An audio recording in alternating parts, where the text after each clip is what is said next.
Hello, everyone, and welcome to Random Encounter episode 192. I am not Greg Dalmich, and I am also not John O'Logan, but I am Joe Padilla, and I am here because we are doing an episode for Pride Month all about queerness and RPGs.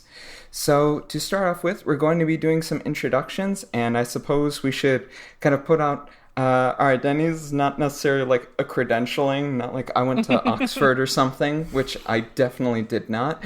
But I am a trans feminine person. I use they, them pronouns.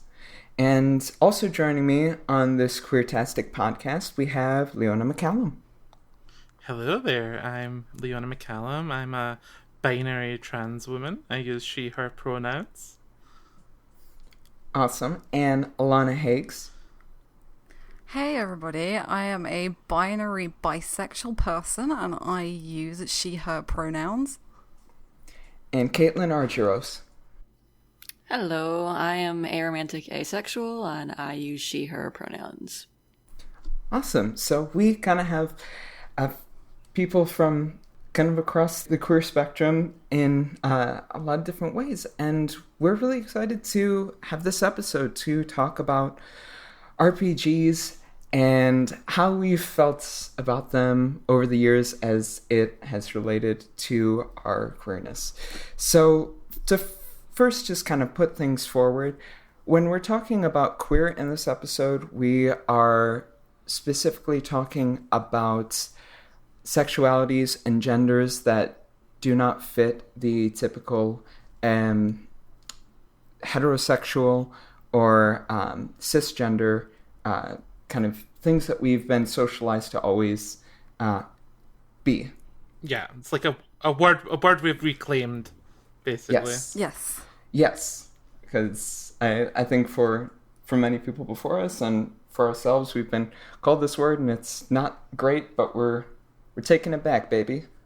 Yeah, especially the way we use it today in like the queer community. I think I definitely feel more a more relatableness. It's some sort of like easier grouping than LGBTQIA+, and it's easier to say, and it's definitely more like, it feels like it doesn't erase certain parts of your identity. So when I was living as a gay man, it was obviously a big part of my identity at the time, and then when I learned that, I figured out I was a trans woman, and then I didn't feel comfortable calling myself straight all of a sudden. I'd been a gay person for so long, I can't just be straight now. So queer was a lovely word to use to describe how I felt inside about my own identity. So yeah, I definitely am a big advocate for using queer in this context. Yeah, I agree. And it's, for me, it's often simpler just to say I'm queer than to bring out the whole ace stuff, because not a lot of people, straight people may not even really have heard about aromantics and asexuals, may not know what they are, and it's simpler to say I'm queer. Get used and if people want to know more at that point, then I can, explain and we can have a conversation, but a lot of times it's just easier to say queer. Exactly. Yeah, especially like with with like family members or people like outside of it, where they're like they're kind of giving you the "what are you?" It's like what are you now? It's like look, we don't like I don't really want to go through this, and like we'll just leave it at queer, okay? And you can Google that and figure it out. And if you want to have a more in-depth conversation, you can be a bit more respectful about it. Yeah. And respectful is something that I think RPGs sometimes struggle with in terms of representation. Definitely. Not to be too hard on them. Oh, it's hard not to be hard on them. So to kind of start off this, I wanted to give a brief history that I've kind of cobbled together of queer characters in RPGs. This is by no means an exhaustive list at all, and It's also possibly got some issues as to a lot of these are notable characters in notable games, and so those are both kind of vague terms, which are up for debate and such. So, Right. So you might kind of disagree with it, or you might have something that I completely missed. But the first thing that I found of a respectfully done queer character in an RPG was actually Tony in Earthbound from 1994, at least from what I've scoured. There is a letter that Tony writes to Jeff, aka Rocket Boy, in Earthbound, and it kind of states his affection and kind of queer love for Jeff. And when Shigesato Itoi was asked about it, he said, "There's a gay person in Mother too, a really passionate friend who lives in an England-like place. I designed him to be a gay child. In a normal real-life society, there are gay children, and I have many gay friends as well. So I thought it'd be nice to add one in the game too." Oh, that's nice. That is so sweet. I like Right? that. Right? I remember, when I was playing through the game, I was like, oh, this is sweet, but, they're probably going to try to say, like, oh, it's just a very close friendship, but Right. it's nice to hear Shigesato Itoi saying, no, Gal this... pals. Yeah, like this character is gay, and I wanted them to be a positive portrayal of a gay child, because kids know that sometimes. Like, they... Right. When... I think for us, when we were younger, we don't always have the vocabulary with which to say, like, how we feel about someone or how we feel about ourselves. But we definitely have that feeling that this, like, there's something different. Right. Quote unquote. Yeah. I think we can all relate with that in some way, just like not having the words to express our queerness. Yeah, definitely. Definitely, yeah. And I think with the Earthbound example in particular, it's probably something that I pick up on a bit. Like, even if you were to infer it from just that letter, it's pretty subtle. It's pretty natural in that game. And I think that's something that even games that do representation, they really struggle with doing it like it's natural. Like, a lot of the time they have to make some big proclamation and put it out there, and it's like, you don't need to do that all the time. Like, I'd like it to be part of the world, and as if it's ingrained and natural, not that it's just like 2 or 3 characters and you know, it has or that to be that is the their same. character, you know. Yeah, the character exactly. is that they're gay or bi, Yeah. or, things like that. Yeah, and kind of the next one that I came across, which is questionable, would be Chrono Trigger with Flea. Right. Yeah. This the character says, "Male, female, what does it matter? Power is beautiful, and I've got the power." Yeah, I mean, it's something, definitely. It's something, but like with a lot of these things, it's like it's possible, but it isn't explicitly stated. It's a common thing I find in Japanese RPGs where rather than be prideful about what they are, they're dismissive about what they don't care about. Male, female, I don't care. It doesn't matter. It's like Final Fantasy VII Remake has this a similar thing in the wall market scene where Andrea says love surpasses all boundaries. It's across the gender divide sort of thing. It's never like it's okay to be gay. It's okay to love that. It's like these things don't matter sort of things all the time. And I think sometimes it's nice to hear, what, it does matter sometimes, that being gay is like, it's like a thing. You can just be that. As I'm kind of looking at this list I have, I feel like probably a lot of these are going to come up as we just kind of naturally go through it. So I think we can talk more about our own experiences and first experiences with queerness in games and media, and then just kind of if there are other things that we missed or want to talk about, we can add those in. We come across queerness at different times in our life, and at some points we don't even fully recognize that, oh, this is a representation of queerness in media. So, so Caitlin, what would be like first experience with queerness in games or queer media that you think of? Well, I went through using Google to try and get myself a list of games, because it's kind of hard when you think about like all the games you played over, 30 plus years and whatnot. Like, Right. I know that kind of like the first game or game series where it was presented in a way that I was, like I recognized it, because, that's the other thing is like some of these games that I have on my list, I played them when I was so young that I didn't really pick up on it back then. Especially because, I spent most of my life assuming I was straight until I, relatively recently kind of realized that, nope, that's not it. But I think Mass Effect really kind of stands out as one of the first game series where, you not only that you had queer characters, but that you could role play as one if you wanted to. Although they didn't necessarily start off the best way with that. They got better over the course of the series, with giving more options with characters that are not just like player sexual, but are actual queer characters in their own right. And similarly, the Dragon Age games also kind of, even from the very beginning, with like, say, Zevran being bisexual and the Warden being able to engage in, whatever kind of relationship they wanted.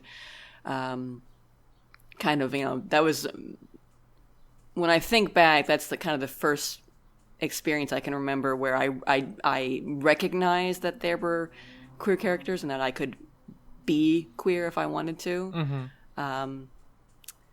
And then from there, it's, I don't know, it's kind of an interesting experience because I came out 2 years ago, and it's part of my coming out and realizing that I was queer was sort of like going back over the course of my life and re-evaluating all of these experiences I had that I, at the time, had just brushed off as like, oh, well, I'm just not into it, or, whatever.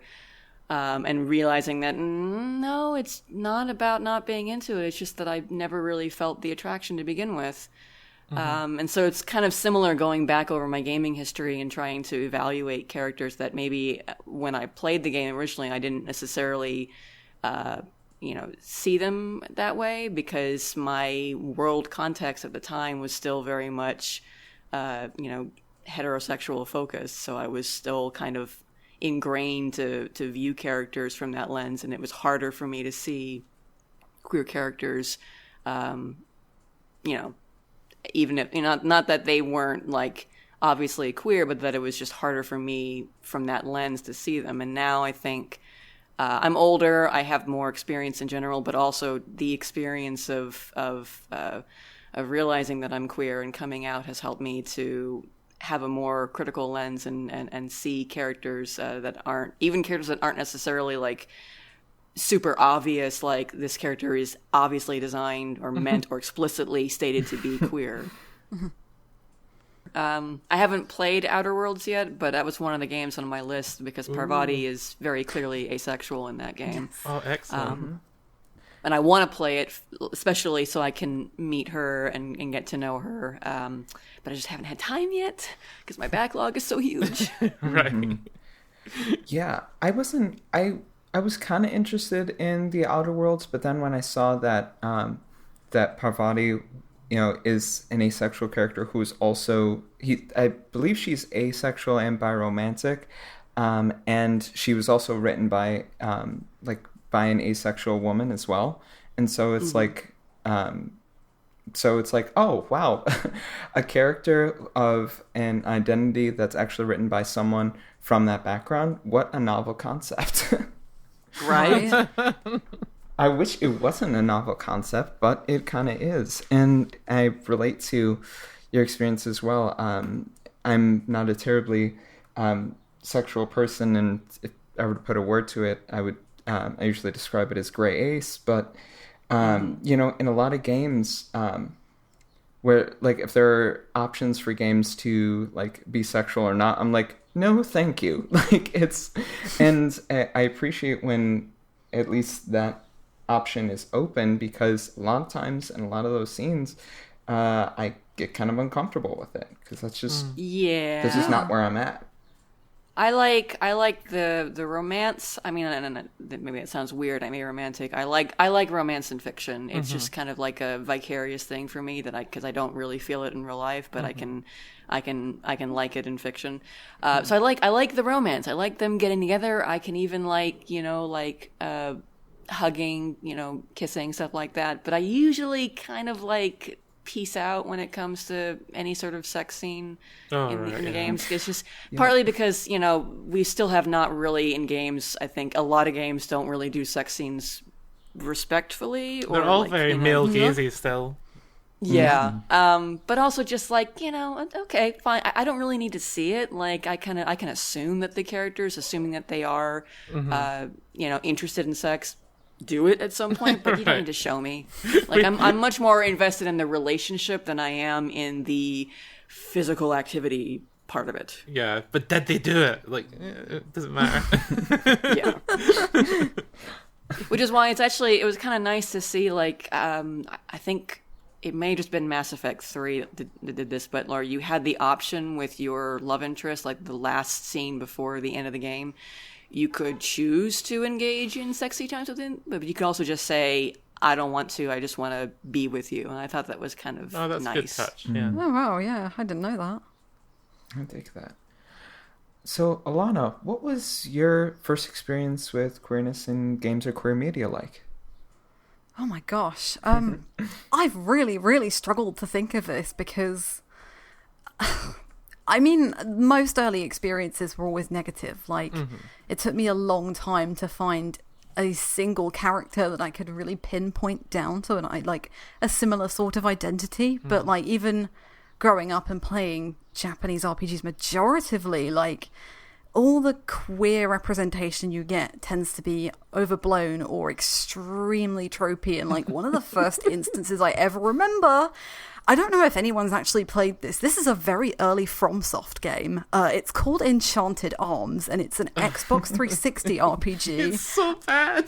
Yeah, I'm so glad somebody knows who I'm talking about. So there is a male gay character called Makoto, who is, you think of every single stereotype to do with a male gay character, and it is that, basically, and I remember being very frustrated, but like I couldn't pinpoint why I was so annoyed, because basically I played about 5 hours of this game. It's not a good game anyway, but like Makoto lusts over the protagonist, and when you get like the really uncomfortable scenes where the one character who is the same gender or identifies as the same gender as another character flirts with them, and the other character's just like, oh, no, I'm not in that way. No, like really kind of just pushing it away. Panic. Yeah. Exactly. Yeah. And that was exactly what it was. And like, I was just kind of horrified that this was the representation that I was presented with. And it took me a long, long time. And like, I know Persona 4 will come up in future in a negative way, in a positive way. But Persona 4, you bet it will. Oh yeah. And like, this is me like not, because I'm not condoning or not like, or Oh, of course. But Kanji is Kanji was kind of the first character where I suddenly thought, oh my god, because like I was mostly a tomboy growing up, and I knew I was bi when I was about 17, 18, or I knew I was different from earlier. It wasn't really until like 18 or 19 where I began to figure out that like, oh no, actually, you can love people who identify as male and people who identify as female. You can love both of those. It's not you can just love men sometimes and women other times or something, right? That's how it's always been presented to me in media. That's how I interpreted it. But when you find a good man, you'll settle down. Those feelings will go away. I hate that. People still do that now, and I'm just like, yeah, okay, yeah, sure. But yeah, like Kanji's not a brilliant example, but it was like one of the first examples where it's pretty like plainly written down, like, oh, Kanji thinks he loves another character who he thinks is male, and then he's finds out they're female and still likes them, but it's very complicated and very poorly written, which I'm sure we'll get to. Yeah. But like even boiling it down to really simple things like, oh, you know, Kanji's appearance is pretty, again, stereotypically male. He's, you know, a delinquent and wears black. He's got, you know, it's all very much male. But he likes sewing and likes doing craft work, and like even at like 21, like spelling it out to me that obviously and that like simplistically, I was just like, oh, hang on a minute, you can kind of have both worlds. And like in the future, I've like taken from it positively, but looked back on it and gone, well, that's really kind of simplistic, and we'll get to all the other problems later. But like going through things in a similar way to Caitlin, like I looked back at all the times where like all my life and went, oh my god, like no, you weren't just having a girl crush, you were, you know, you genuinely had some kind of affection for someone who identified as the same gender as you and used the same pronouns and stuff. So it's like, you know, even I'm glad I've been able to take away from that Kanji in particular, but like it's definitely evolved from there. And like even now it's really hard to find a bisexual character who doesn't lust after everybody. That's my favorite thing about them. Not I was going to bring up the Trails bi characters, and just like as the worst examples of this sort of bi people are so sexually driven and just want everyone all the time, and it's like, it's so frustrating. It's so bad because it's like I'm so torn, because at least I'm on the one hand, it's like, okay, Olivier is bi, Angelica, is that her name? Angelica is lesbian, and I'm grateful in that sense that they even thought to have characters like that, but then they use them as, you know, the whole gay panic joke and the whole predatory gay joke, and I'm just like, can we not? Yeah, especially when they go after like underage looking people or stuff like that. Yeah. It's like, oh no, like Angelica please no. Yeah. And that's like, it doesn't need to be like Angelica. She is really cool, and I like her as a person and her relationship with her dad and her friendship with her classmates. You don't need to throw the whole, you know, oh, I'm gonna lust and you know, possibly sexually assault every girl I come across, you know, for laughs. She doesn't need any of that. She's cool and interesting and fun on her own.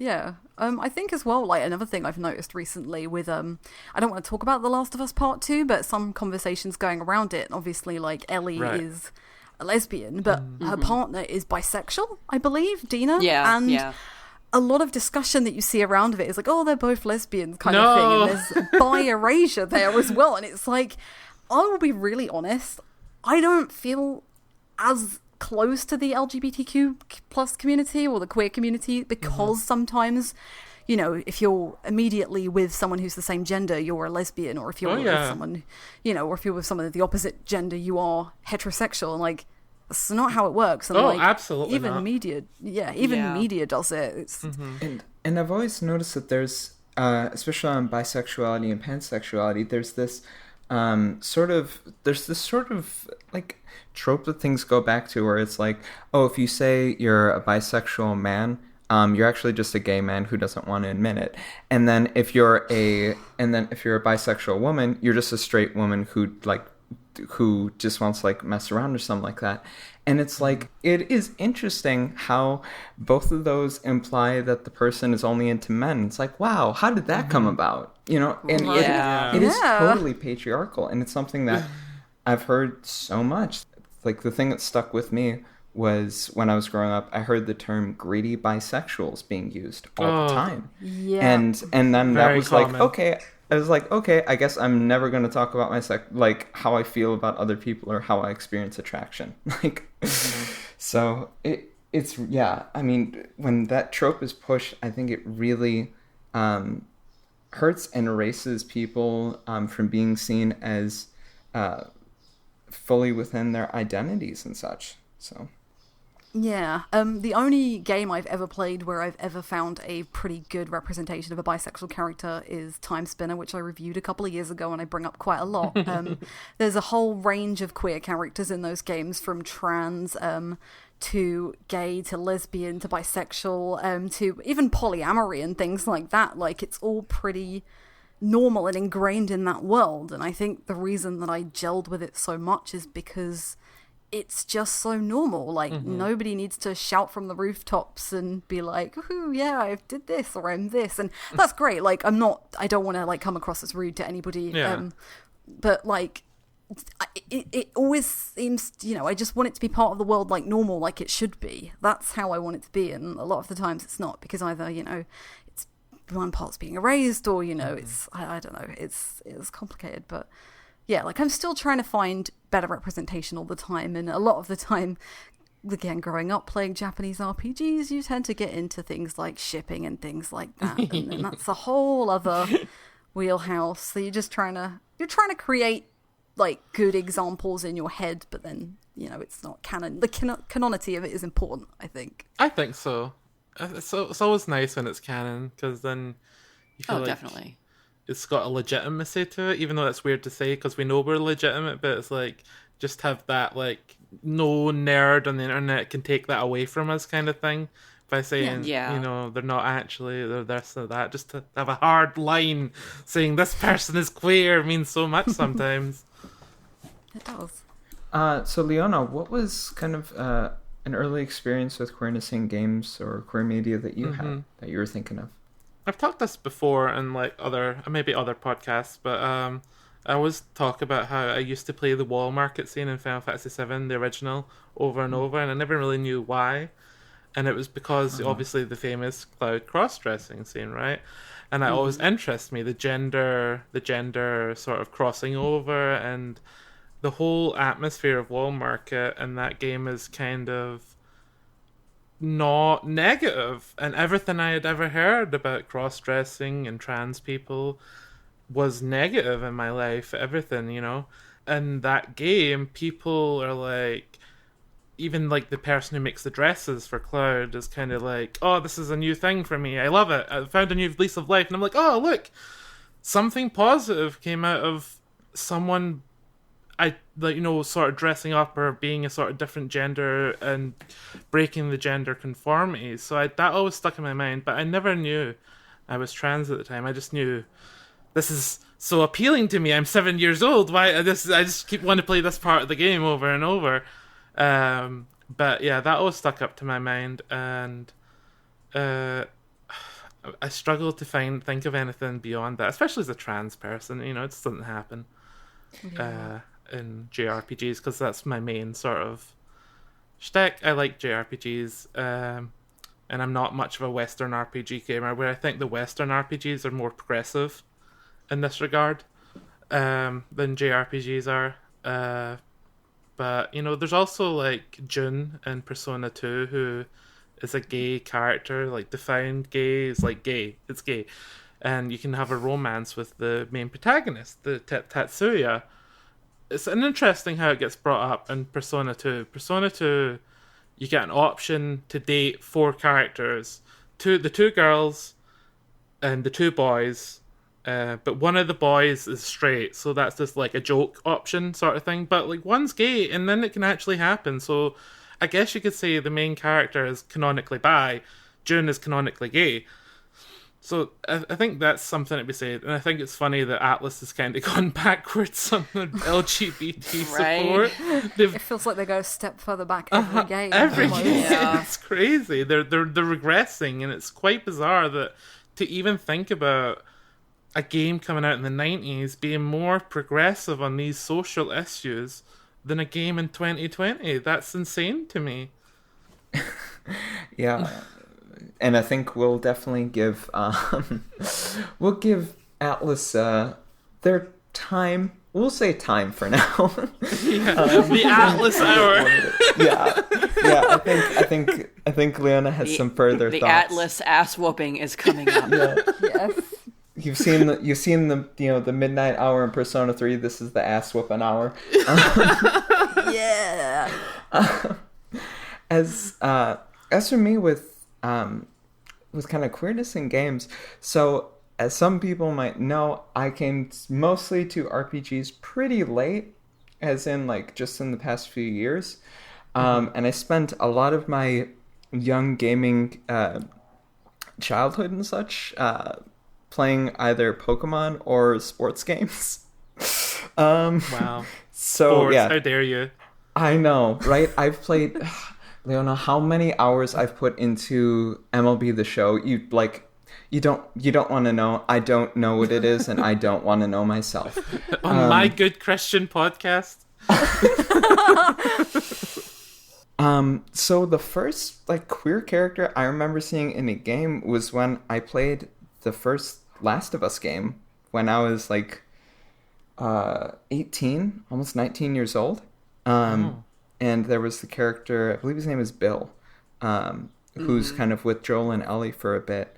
And it's like it's a very simple like portrayal of a queer character.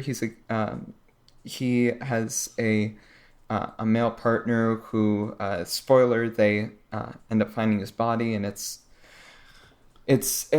not a pretty scene. And you know, that is a bleak game for the most part, and it doesn't have, you know, much joy in it. But when I saw that, I was like, oh, here's a character who, like, they didn't mention anything about this character saying, like, hello, I am Bill, I am gay. He just says, you know, that's my partner there. He's the only one who would wear a shirt that ridiculous or something like that. And that was a very human moment for me, because at that time I was still I wasn't out about being queer. Like, I had basically been suppressing things, and just like seeing that character, even though it was not in a moment of joy, but it was just human and it wasn't played up, it was just there, was meaningful to me in some way. And then of course, like, I would come across other characters as time went on, and as I played more games that weren't I don't know, football essentially.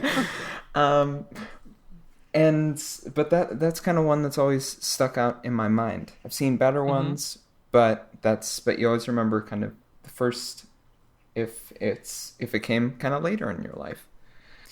So as we've talked about with these experiences, we've had a number of experiences with queer characters and queer representation in games, and I kind of wanted us for us to dive a bit deeper into those, and because we had mentioned it, Leona, you want to talk a bit about Atlas. I sure do. So what's up with Atlas? So the thing, well, as I've touched on it, is how it's like they're sort of regressing from this sort of progressive view that they had, and I think they had a writer change. I think the people who did Persona 2 and stuff, I think they're all gone. I think it's a new team brought in since Persona 3. But frustratingly, as a queer person, and it didn't bother me so much when I first played them, because the you know, we're so much more aware of things these days, I think, and like compared to 10 years ago, I think we've all got a more sort of a critical eye when it comes to like social issues in our games and stuff. So when I first played like Persona 4, I loved Kanji, hell yeah, you know, ooh, pride. And I didn't, you know, I knew he wasn't exactly, like, I knew he wasn't gay, but it's like, it's sort of, I was okay with the sort of representation at the time as the sort of a gay-ish character that we could kind of latch on to, kind of. And I think that was a common sort of feeling about Persona 2 at the time. Like, it was kind of progressive, you know, it was kind of good for gay rights and gay people in gaming and stuff. And it isn't until I look back at it and I replay it, and it's like, oh, it's really not. It's really, really not. No. especially Kanji's character, and I would say even more so Naoto as a trans character. So I have two feelings, like where they kind of both do the same thing. They kind of pretend, like they kind of use queer iconography, queer sort of coding in their Shadows dungeons. But at the end of the day, they're always not that. So Kanji, it takes place in a bathhouse. It's very gay men, hypersexualized, and you think, oh, this character's gay. But no, he just likes to sew. It's really all a metaphor for how he's got a feminine inside. And it's like, all right, okay, and all the while, you've got all these homophobic jokes coming from Yosuke and stuff like that, and you think, oh well, if they've got a gay character, they're going to address that. They're going to say, well, clearly gay people aren't like that because look at Kanji, but he's not even gay, so you lose that sort of opportunity to address these homophobic jokes. So what they end up just being is homophobic jokes, just straight up.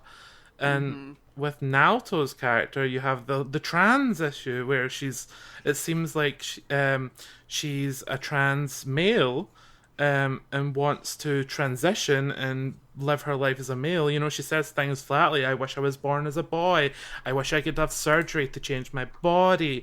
I wish I was, all these things. But really it's more about sexism in the workplace. And I'm like, there's sexism in the workplace, absolutely, but cis people don't think this way about their bodies. That just it's not a thing where they're like, I'm gonna get surgery and look like a male so I'm more respected in the office. That's trans thinking, and they kind of rob us of that in the end. And it always disappoints me upon replaying about how they use our language and our visuals they steal it and they use it for a totally different purpose. And they never address it, and I always find it very frustrating. I read about this recently, and I wasn't even aware of it when I was playing P4. But apparently, Yosuke was originally supposed to be a dating option, and they cut it. It would make honestly so much more sense if they had left it in. Yeah, it would explain a lot, and it would honestly, I think, really help the character arc to fit more if that's what's going on. But they just cut it and he's just a homophobe. He's just a homophobe. Yeah. He's also really creepy to women. So it's the worst of all worlds. By getting rid of all the queerness in their story and taking it all out of every character, everyone's left worse for it. Their arcs are not as good. I mean, you're left with actually reductive thinking with things like Naoto's character now, where you've got the main character to tell her to speak in a higher pitched voice. I'm like, if you told me to speak in a higher pitched voice, I'd slap the hell out of you. Me too. Who the hell are you, protagonist, to tell me to speak a certain way? And the whole thing where as she gets she gets more confident or whatever, she lets her big bazongas out. It's just oh, come on. I've not gotten that far in the game. What? Yeah. Oh, yeah. Oh, no. Yeah, it's bad. It's bad.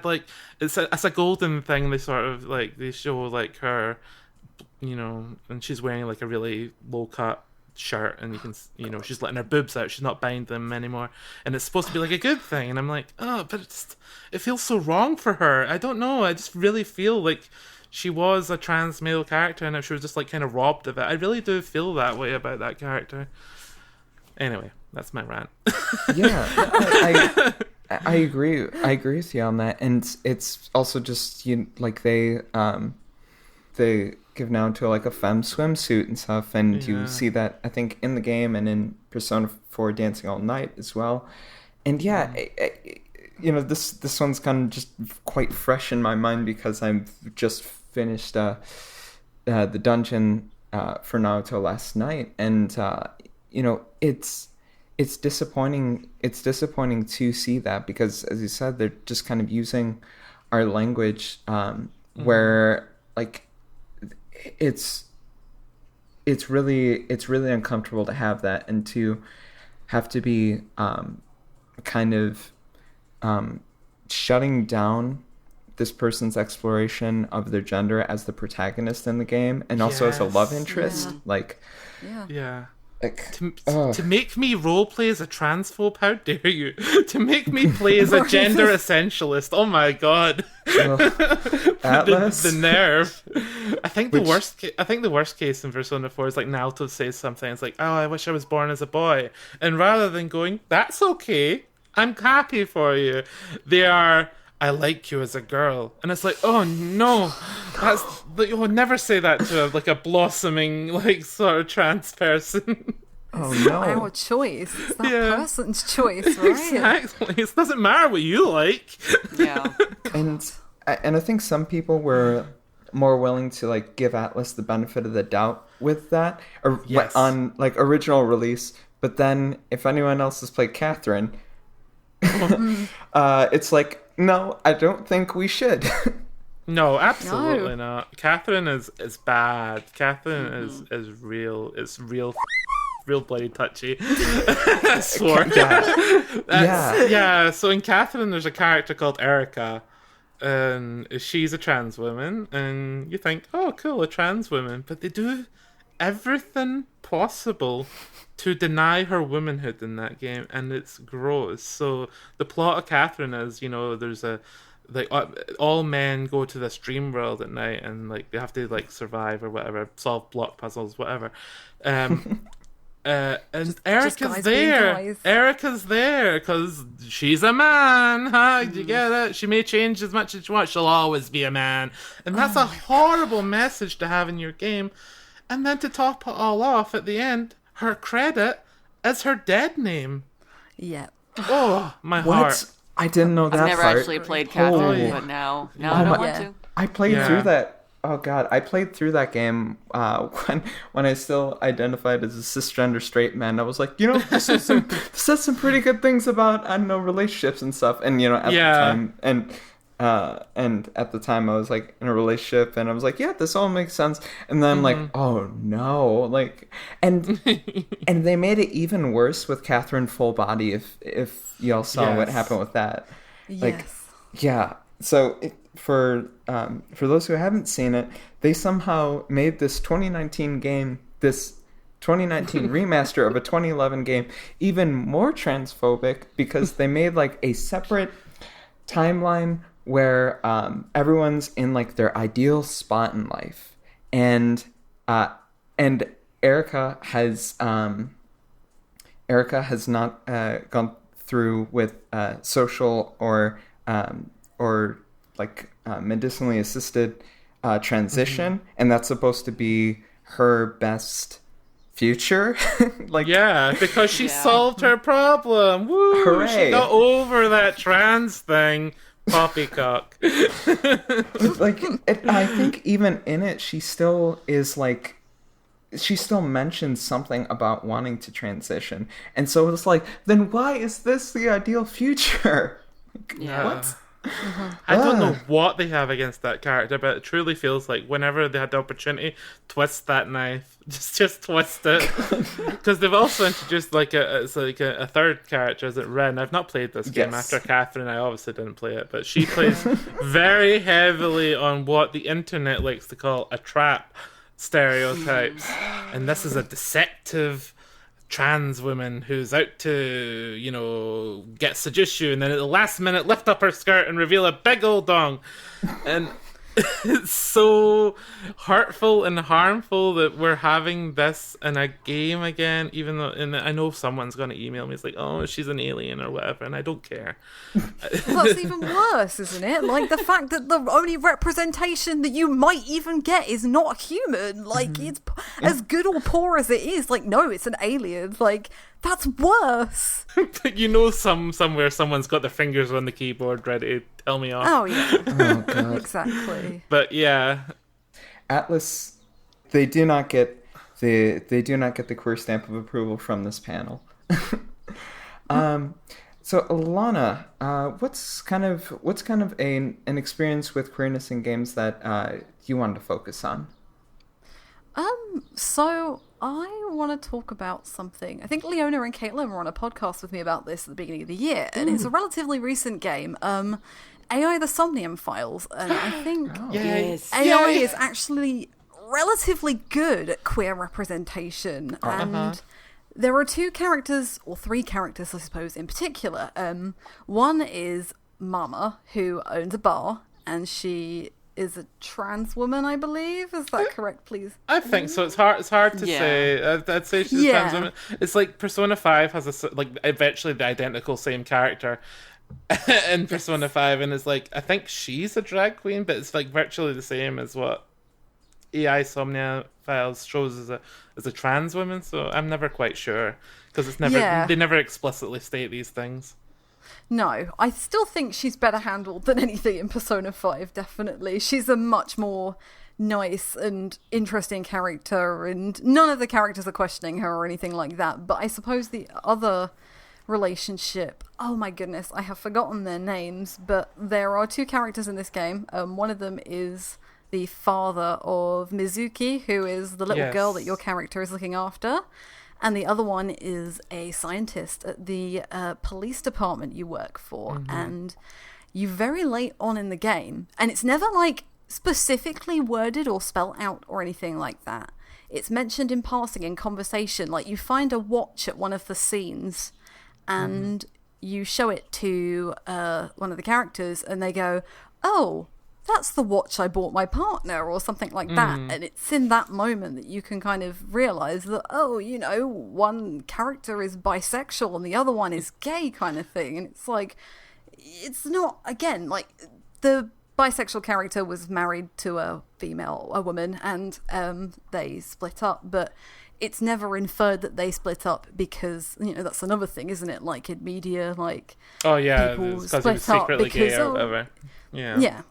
And it's never, like, explained or inferred that that is the case. So, like, it's not incredible. It's just small things like that. It's nice. Yeah. Yeah, I think so. Again, it's just, like, the little subtle hints and things like that. Like, no one's reprimanded for any of it. And yeah. I just had another one come into my head while I was talking, but it's completely gone. So, oh no. The thing is, no, the thing is like, and I hate this because, like, I always find things so, and Caitlin brought up Trails because I'm playing through the series at the moment, and I always focus on all the negatives because I can never find, like, the really good, like, representation or the really good media and things like that. And it's like, oh, and the ones that I do, things like, you know, Stardew Valley, it's like you can be in a straight or a same-sex relationship, and you know, it's all optional. It's all like, oh, you can do this or that, and I try and find stuff. And actually, I reviewed a game very recently called If Found by Dreamfeel, as an Irish studio.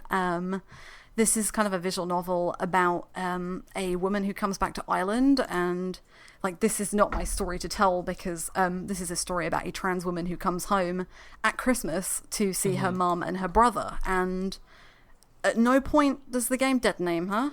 No point does the game, like... See, Atlas, it's not that hard. Yeah, no. But, like, not only that, like, it's never like, oh, you used to be a man. You know, they never refer to her previous gender or her previous identity. It's just this is her trying to find her way. And, like, obviously it's about her trying to come to terms with her family and things like that. But, like, the argument is never...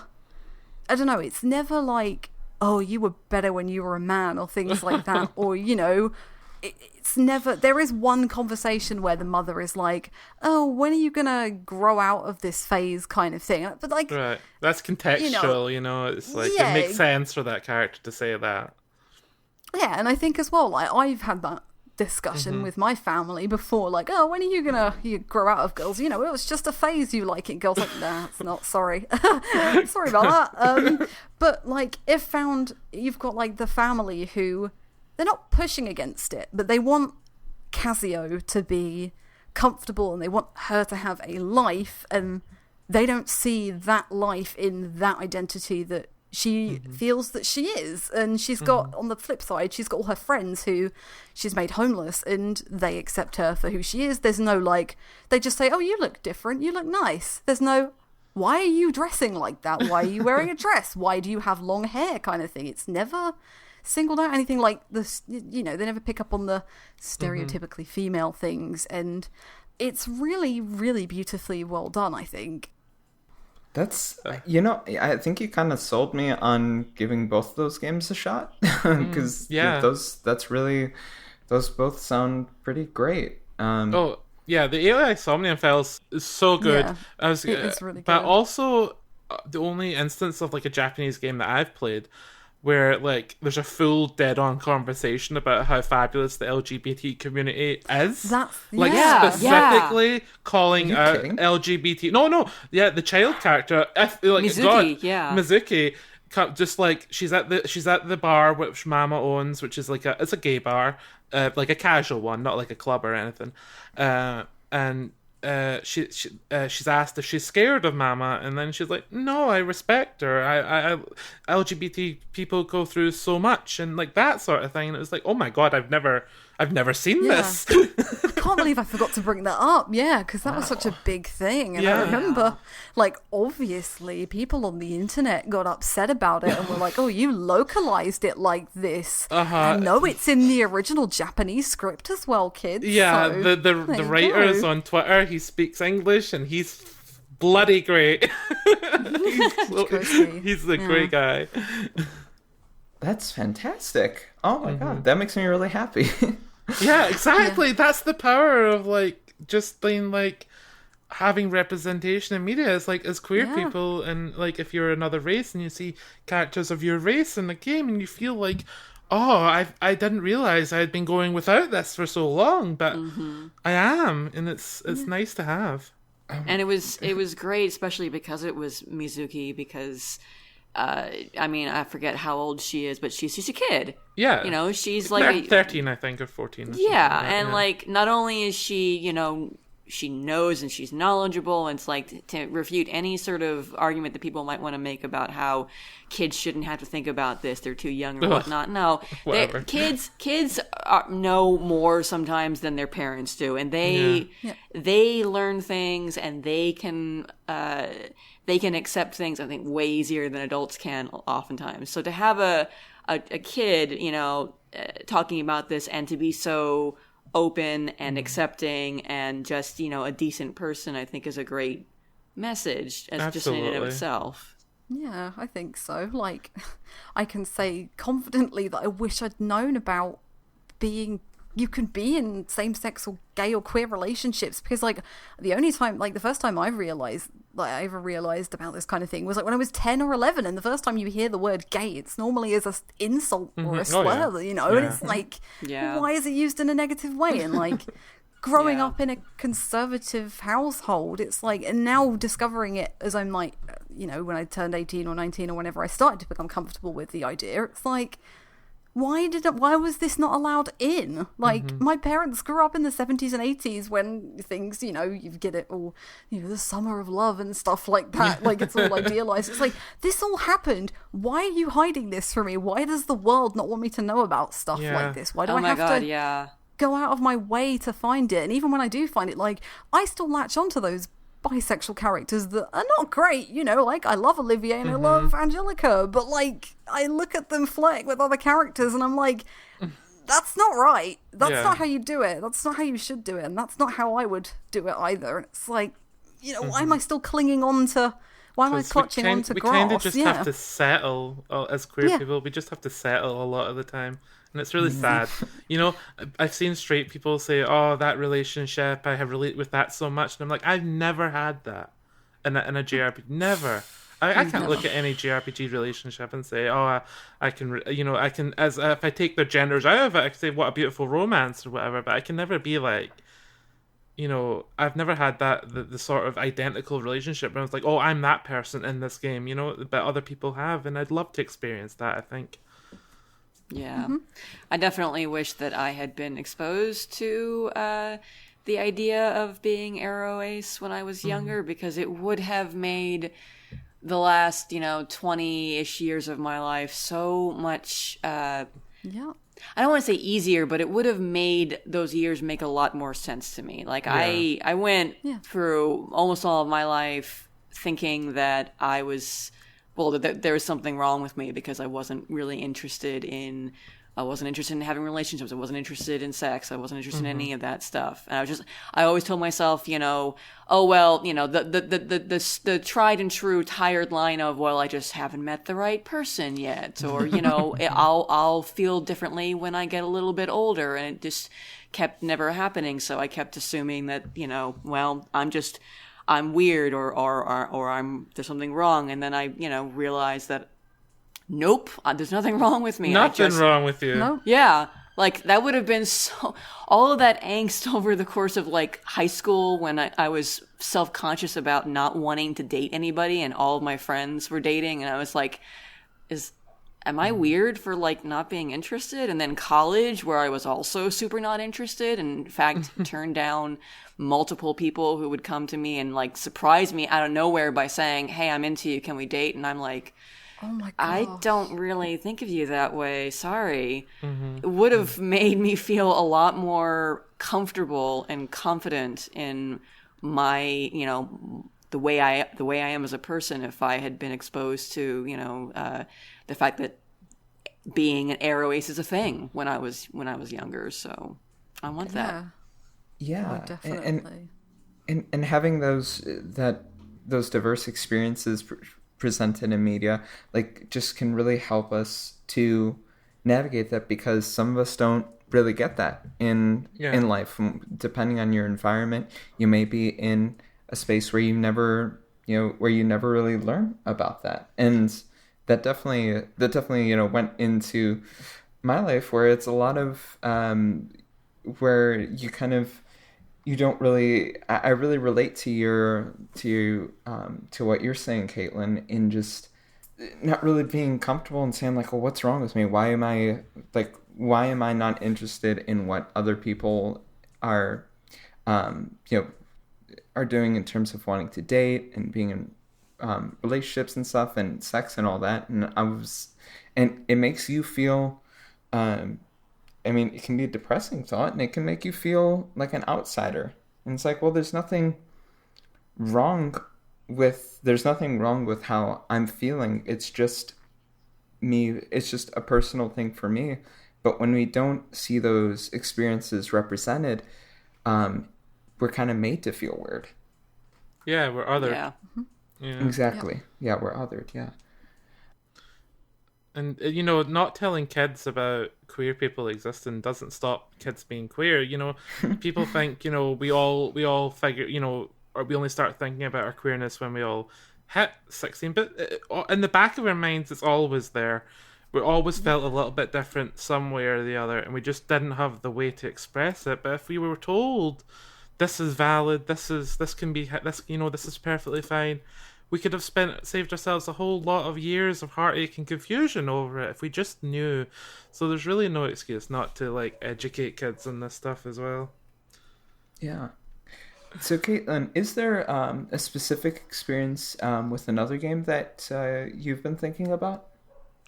Yeah, I actually wanted to talk about Aloy in Horizon because it's one of those instances where there's nothing explicit, so it's all based on inferences, and you could obviously infer it the opposite way, and I guess, with a sequel on the horizon, that was intentional pun there. We'll see what they do in the next game, but I think that you can, if you really want to, and I kind of want to, infer Aloy as being either both arrow ace or at least being ace, because she's the main character. She is a strong, capable woman who really kind of runs circles around pretty much everyone that she comes into contact with. And there are several male identifying characters who are all varying different levels of interested in her. And one of whom at least is pretty, at one point, direct and kind of propositioning her that they become, at least, the mistress, kind of thing going on. And she just never reacts. She most of the time, any sort of, like, admiration or flirting, even though it's a game where you have dialogue options, you don't really have the option to flirt back or to make a pass at people. And the one guy that does kind of directly, come at her, you can deflect him in various different ways, but you can be very direct and say, dude, I'm not your rebound. Don't even go there. So I feel like, especially considering that she's the hero character and it's an RPG where you have dialogue options, where you have choices for how you want to do things to a certain extent. And we're kind of conditioned to sort of expect in games like that if interest is had, that you can express it. And we're usually expecting that, if anything, it's going to be the player character kind of making a pass at other characters if they're interested. And she doesn't. She's very focused on her personal goals and, saving the world and all of that. And she appreciates these people as friends, but she just never sort of, seems to have an interest in that. And I think that, if, again, it's interpretation because it's not explicit, but I think there's a value in seeing Aloy as potentially being an Arrow-Ace character. I think you could also maybe read her as being a lesbian character because she has a couple of female-identifying friends who she can partner up with, and she definitely seems to react more to them, at least, being, more palsy with them. But again, nothing's explicit. But I think, Horizon... well, maybe it was a gamble when it was being developed, but clearly now it's one of Sony's biggest first party or whatnot IPs, and it's one of the kind of bigger games out there in the AAA space, and to have a not just a strong female protagonist, but a strong female protagonist that I think you could very reasonably interpret as being queer is really cool. And it's one of those things where, again, I think realize it when I was playing the game because I hadn't quite gotten to that space in my head yet. But on, reflection, I think she's queer. So I hope so. And I hope they keep going with it, on a sequel. I hope they stick with that. Yeah, I do too. It's really interesting that you even bring it up with dialogue choices, because how many games can you think of that make you have dialogue options, and how many characters in those games often have flirtatious options? I don't want to flirt with everybody. Why are games so interested in making you as a character flirt with at least one other character in that universe? Why can't you just have dialogue options that Aloy, she doesn't react to anybody. Characters can flirt with you, but you don't have to flirt back, kind of thing. Or there's no way of doing it. I don't ever gel with games where you do have dialogue options and stuff like that. I don't love romance paths or things in Trails or Persona or things like that. I don't like them because I think they're poorly done. And It's funny that you mentioned that, because the game that I was thinking about, and specifically the character I was thinking about discussing, was Kiryu in Yakuza, because one of the main writers for Yakuza had said that Kiryu is canonically a virgin and is also not interested in sex, and that's how I played the game, and I really appreciated that. With some RPGs and RPG-like systems, you can play your characters as asexual or queer or something, but it kind of feels slotted in, and it's well, you could do this, but in The Witcher you're supposed to end up with one of these women, and things like that, and I just didn't find that with Yakuza in a great way, where it was I am making it so that Kiryu and Majima in Yakuza 0 both just are not interested in sex, and that this is all just kind of, that they're just kind of good people who are not doing these things who aren't doing these things for ulterior sexual motives. They're just well, I want to help this person out in a difficult situation. And I really appreciated that it just seemed to fit with their characters, and that it was pretty smooth generally to play them as such. I finished Judgment very recently, and later this year I'm going to start or restart Yakuza 0, so I'm looking forward to it. Yeah, I liked Yakuza 0 quite a bit. It does have like some weird gender politics, but I didn't feel it was ever like cynical or necessarily offensive. At least to there. I mean, there's probably stuff in some side quests, because that is a massive game, and I think I only had like 48% completion. But generally, I felt it has its view of masculinity isn't the greatest, and it is kind of hinged on interpersonal violence with other men. But I felt that masculinity and that kind of reliance on a violent masculinity didn't also translate sexually, which was at least refreshing to see. So as we've kind of gone through this, we've talked a lot about what has been done well, what hasn't been done well in games. But I kind of want to open this up and talk about maybe one thing for each of us that we would really like to see in games. And this could be related to our identities. This could be related to just the presentation of queerness in games. So I can go first to give you all some time to think, because I think I just kind of sprung this on y'all. You know, as we're recording this, to date ourselves a little bit, The Last of Us 2 came out the previous week. And it may be the first time that there's been a main protagonist that you have to experience their story, and you have to experience their story as a queer character. There have been others that fit some of those descriptors, but not necessarily all of them. And it's kind of shocking. And this is specifically for the big budget AAA space. And yet with that game, I haven't played it yet, but it seems like another misery generator, to be honest. And what I would like to see, as open as the indie space has become for queer characters, queer main characters and such, we're still not seeing that in the big budget AAA, millions upon millions of dollars being thrown at this property, where there are more authentic queer characters that are given spaces of joy.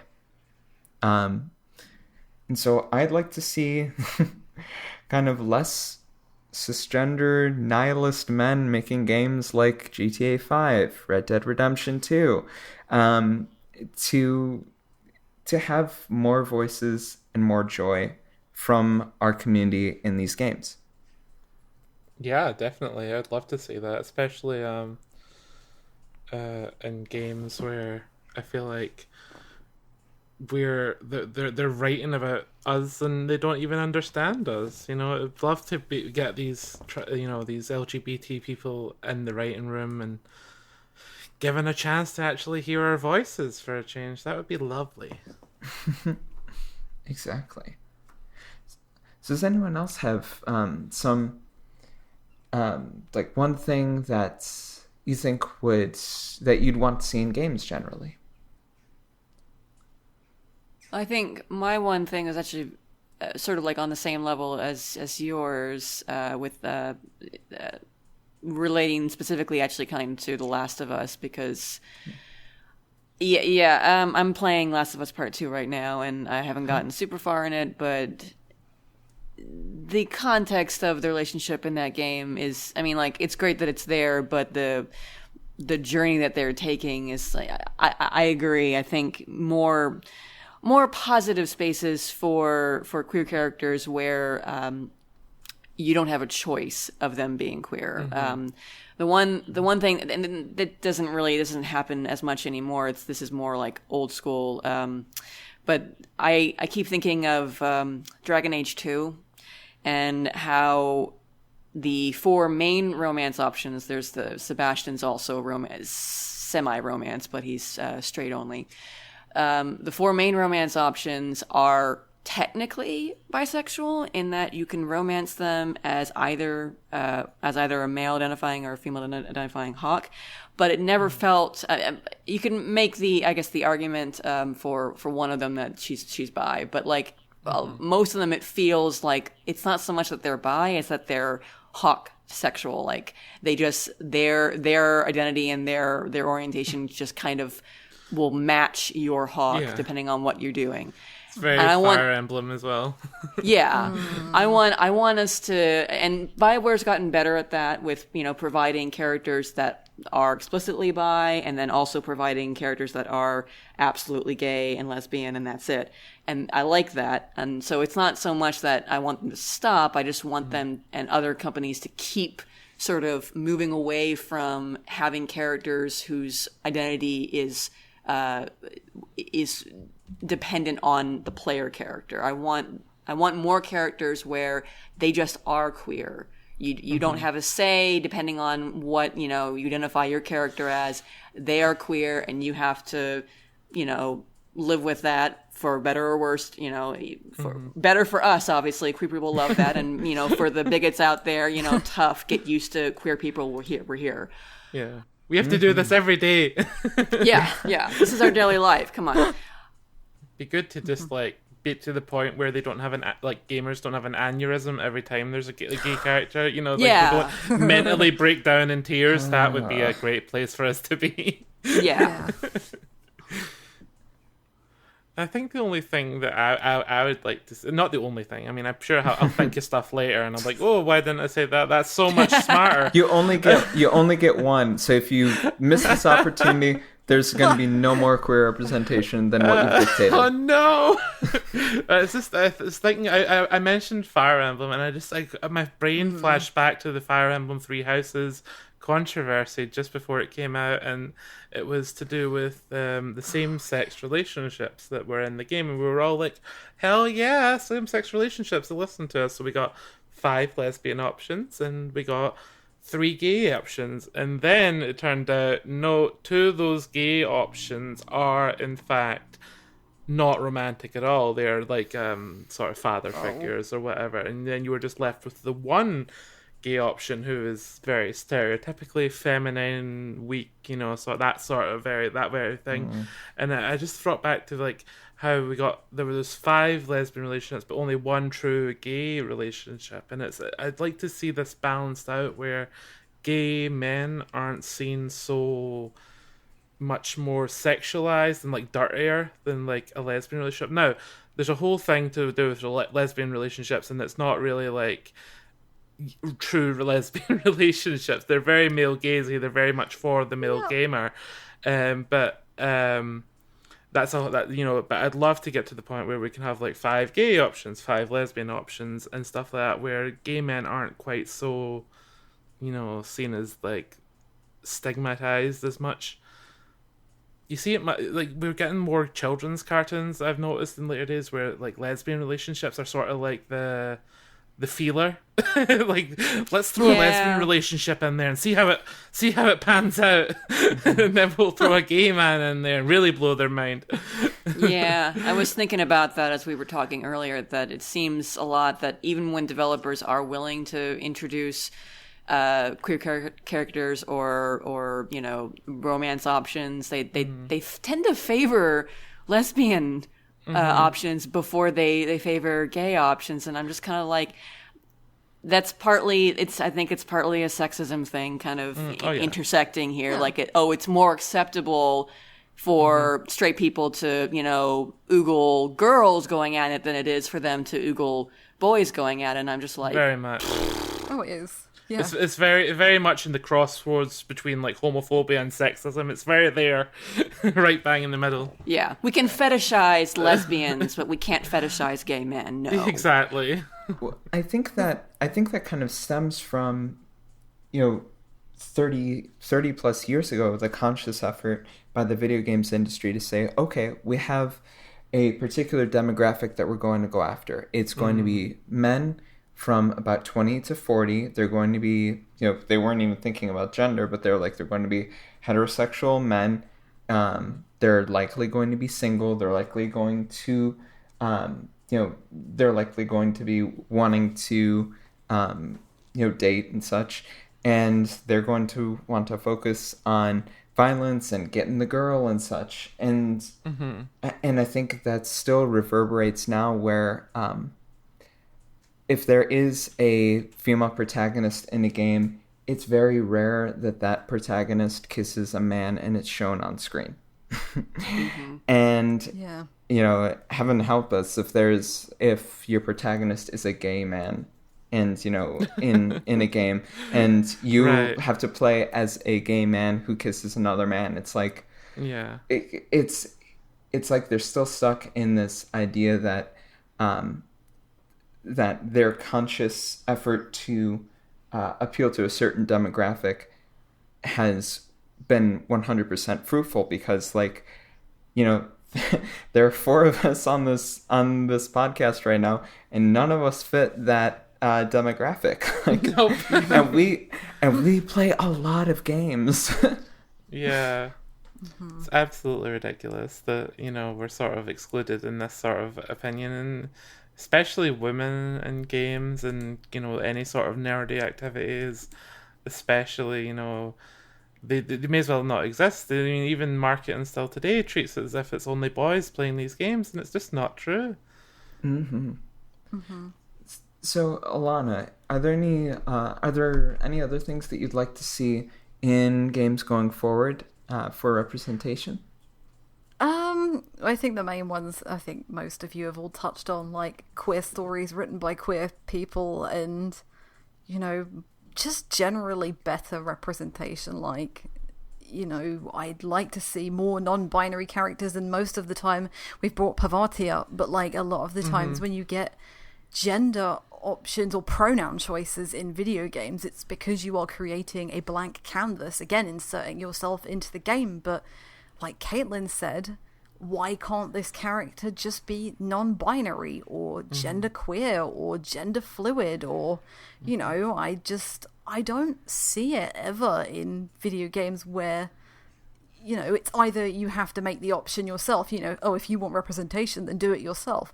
No, because there are other people out there who want to share those stories and know that people would benefit from them. Like, I don't want to be the only queer character in the game just because I'm an avatar. I would like to have other people around me. We are getting better at it, but as I say, it's indie titles. I have to go and look on the LGBTQ plus tab on Steam or something, which is a great thing to have, but like, why are these games not front and center and celebrated just because they were made for, I don't know, $3 or $4 million less or whatever, and they're not as marketable because of this character? No, they are. They definitely are. And also, like, builds, like, how they look. So, like, in people's minds, a lesbian woman is a girl who wears trousers and is well built and things, or they have short hair, pixie hairstyle, and like queer men in video games are more feminine, and they always have long hair and they always wear a particular type of shirt or something. Probably a vampire. Probably a vampire. Oh my god! Do you know, I totally forgotten about Vamp in Metal Gear Solid 2, and then I rolled my eyes when I remembered. I was like, okay. I try not to remember Vamp. Oh god, yeah. Yeah, I remembered that earlier. I was like, oh, okay. Yeah, we just like more queer characters, and as kind of a closing of this, how have you felt about your experiences in kind of the RPG and video game community as a queer person? Do you feel it's gotten better over the years? Do you feel things are kind of similar to how they were? What's it been like? I can talk about this. I've kind of got to like, I felt very accepted, to be honest. I feel like the RPG community that I know has been very kind and respectful to me as a trans woman. And you know, when I came out to the staff at RPG Fan, it was a beautiful moment for me. So I got so much support, and then I came, you know, to the other communities. I have a Twitch community, and you know, I don't sound the most feminine, but no one ever disrespects me. You know, I get random people on Twitch to come in and they'll call me she and her, and it'll be no problem. And it's really, I feel like, such a small but very loud minority who actually make us feel so attacked in the community. But you know, they do exist. But like, genuinely, my overall experience as a queer person in our community has been positive. That's good. I think I generally agree, and I think it's because I probably surround myself with the right people, and like also I'm quite that, lucky. Yeah, I'm quite lucky in that even my two best friends who live together are in a relationship together, we all identify as queer. So like, even in the immediacy, if there's something bad that's going on, like the first thing we'll do is get together and like talk to each other and boost ourselves, kind of thing. And it very rarely happens. Like I've got quite a nice bubble of people that I interact with, and sometimes like I talk about my bisexuality and they're just like, hey, we love you for who you are, kind of thing, and I love that. But sometimes I kind of wish that I wish there was like a little bit more kind of thing, like you don't want to engage with it necessarily, and like I don't mind, like I'm kind of happy for you to just accept me as Alana, but at the same time, like sometimes I wish people would get more behind that. And Exactly. I get that. I really do. Like, sometimes I bring up the trans thing and it's like, you're either met with like a weird, awkward silence, or they're like, oh, whatever floats your boat. And I'm like, well, I don't want you to say whatever floats your boat. I want you to be like, like, cool, awesome, love it. You know, like, it's not weird to me. That's what I prefer, rather than, oh, whatever floats your boat. I hate that phrase. No, me too. And like, something you said was really interesting, is like it is a small loud minority of people who do push against it. But like, not only that, I know a lot of people who identify as queer, and definitely in these spaces will like not amplify the voices, but they'll definitely bite back. Like, we will, as queer people, will see that, and it will, you know, it's boosted because they have to bite back. And you have to see that every day. And like, I'm on Twitter quite a lot, probably way more than I should be, and like a lot of the time, like, you just see all this negativity, and it's always people putting people down. And there's, you know, I don't want transphobic, homophobic, misogynistic people in my community, in my land, like in my land, in my like space, in my land, in my country, but like the empire of Alanadom. I need caffeine, definitely.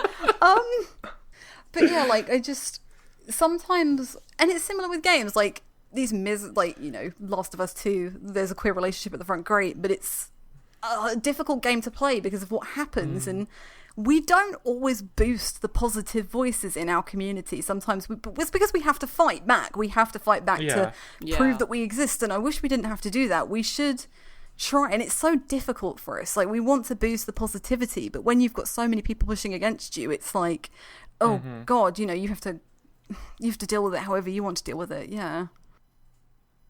I pretty much kind of had the same experience as Alana with like the people that I follow on social media, the people that I am friends with, largely because of RPG Fan, have all been very accepting and welcoming people.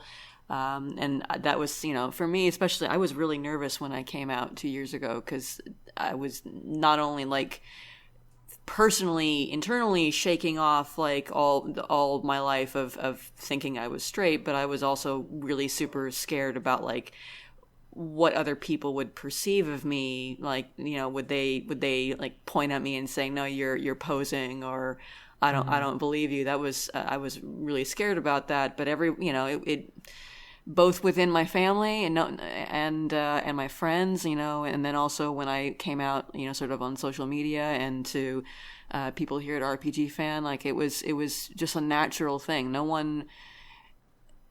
It was always, everyone was like, that makes sense. I mean, it was such a relief to have so many people say like, that makes actually a lot of sense. And I get that. Like, I was super afraid, like, do I come off as straight because I've lived most of my life thinking I was? And it was a relief to have so many people just be like, I love that. That's cool. That is you. You are Arrow Ace, because I mean, like, it makes so much sense. Yeah. So yeah, I see stuff on Twitter and stuff, like I see the people being bigots, but I also see the people, fighting back against bigotry, and it gives me hope that, like, even if things seem like they're awful right now, like vis-a-vis like what's going on with U.S. politics and whatnot, that at the very least, I know there are people out there who accept me for who I am as part of the community, and that will fight for me and for the community as much as we have to, as long as we have to, and we will keep making our voices heard until we, down the line, till we get what we deserve, which is simply to be treated as equals.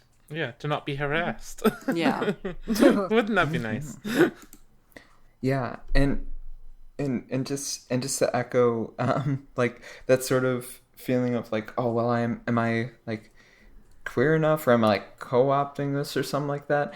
It's like I feel like every queer person feels that. Like I feel that like there are certain times where I feel that, and like every queer person who identifies as such is valid in that, and then I'll feel like, oh, I don't know, I feel like I'm like co-opting queerness or something like that, and I take a step back and it's like, you are literally taking estrogen. Like, like, are you serious? Are you serious right now? But it's just kind of the internalized queer phobias that we've lived with, and it's good that we have kind of more positive experiences in the community. That's generally how mine's been as well. Especially, this is a kind of a different community of video games when I was first understanding, my queerness. And maybe it's just the timing, maybe it's the people, but where I was at with the video game community and queerness in 2014, 2015 is a lot different than it is now.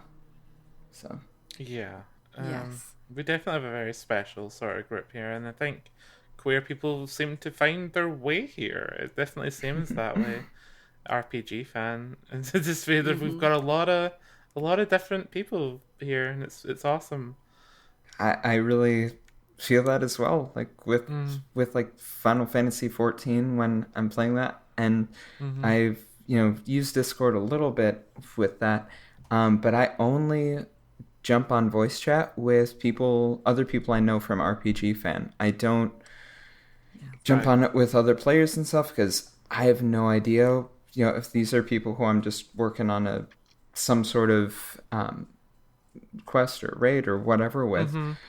I just have no idea, what they're going to say, and that's just too many unknowable factors for me to be comfortable with.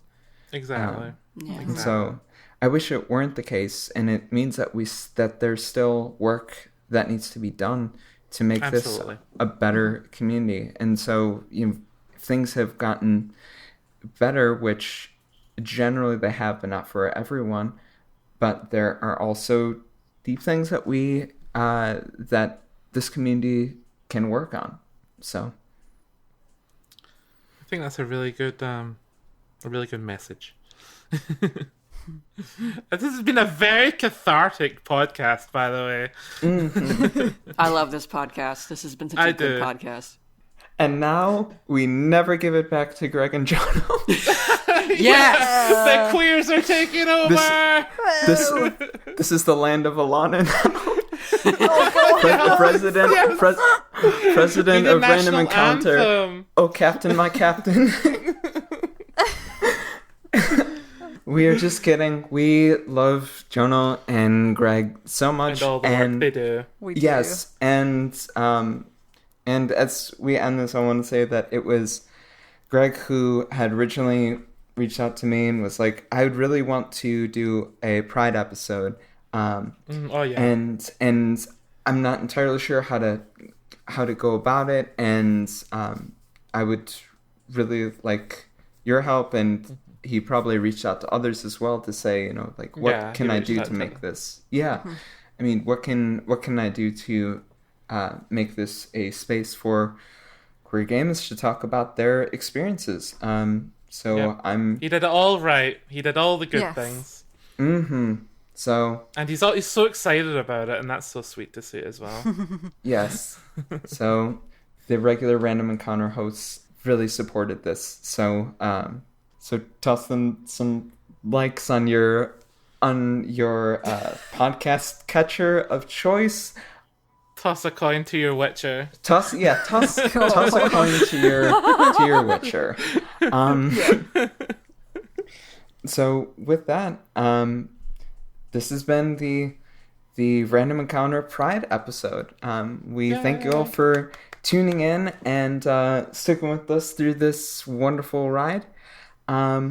If you like the podcast, you can like and subscribe on your given podcast catcher of choice. As we said, toss a coin to your Witcher, la la la. And we are also available on Facebook and Instagram, and Twitter, and Discord. You can find us at RPGFan.com, and you can find any of our news, reviews, views over at RPGFan.com. We can go through some personal social media if that gels with everyone.